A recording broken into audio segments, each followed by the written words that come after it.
고양시 신청사 건립 재개를 촉구하는 삭발식이 있었습니다.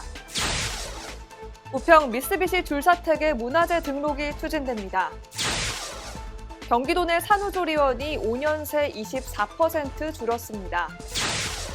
여주시가 내년부터 결혼장려금을 지원합니다. 수입 양곡 취급업체들의 불법행위 50건이 적발됐습니다. 여러분 안녕하십니까? 수도권에 집을 사려면 월급을 한 푼도 쓰지 않고 10년간 모아야 가능했는데요.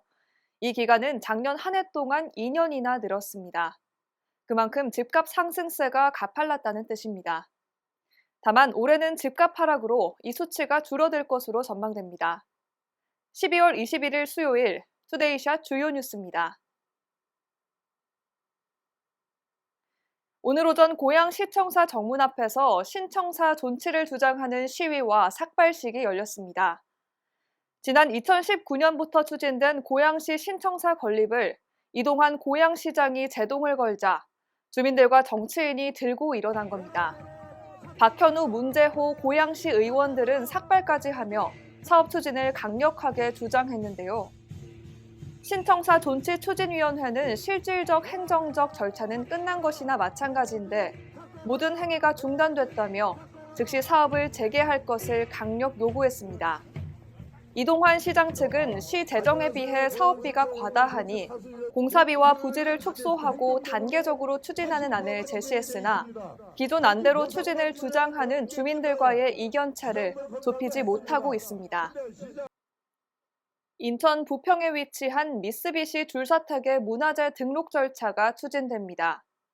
미쓰비시 줄사택 민간협의회가 현재 남아있는 줄사택 6개 동을 최대한 보존하는 내용의 정책 권고안을 부평구에 전달했고 부평구가 이를 받아들인 건데요.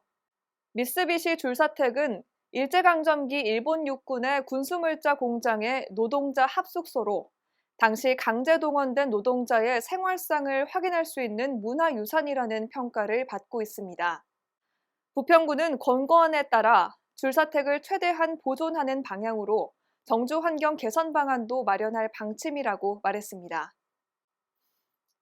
최근 5년 사이 경기도 내 산후조리원이 4곳 중 1곳은 문을 닫은 것으로 조사됐습니다.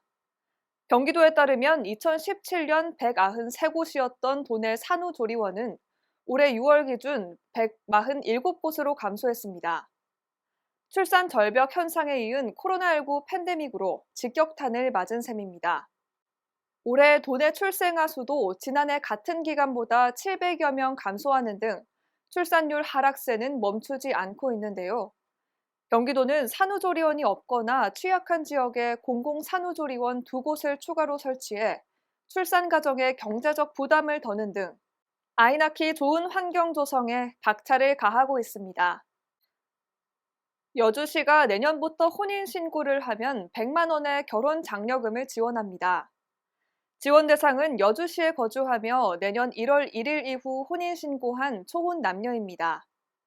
장려금은 2회에 걸쳐 분할 지급되는데 처음 50만 원을 지급한 후 혼인신고일로부터 1년이 지나면 나머지 50만 원을 마저 지급합니다. 시는 결혼 장려금 지원을 통해 경제적 부담 완화와 결혼 장려 분위기 확산을 기대한다고 밝혔습니다. 원산지를 국내산으로 거짓 표시하거나 유통기한이 한참 지난 제품을 보관하는 등 관련 법령을 위반한 수입 양곡 취급업체가 경기도 민생특별사법경찰단에 대거 적발됐습니다. 경기도 특사경은 도내 수입 양곡 취급업체 353곳을 단속해 50개소를 적발했다고 밝혔습니다. 한 식품 접객업소는 국내산과 미국산을 혼합해 사용하면서 원산지는 국내산으로 표시해오다 단속에 덜미를 잡혔습니다. 쌀과 김치 모두 국내산으로 표시했으나 쌀은 미국산을, 김치는 중국산을 사용하던 업체도 적발됐습니다. 특사경 관계자는 적발된 업체에 대해 강력 처벌하고 지속적인 단속을 통해 재발 방지에 최선을 다하겠다고 말했습니다. 오늘 새벽부터 수도권을 중심으로 많은 눈이 쏟아졌습니다.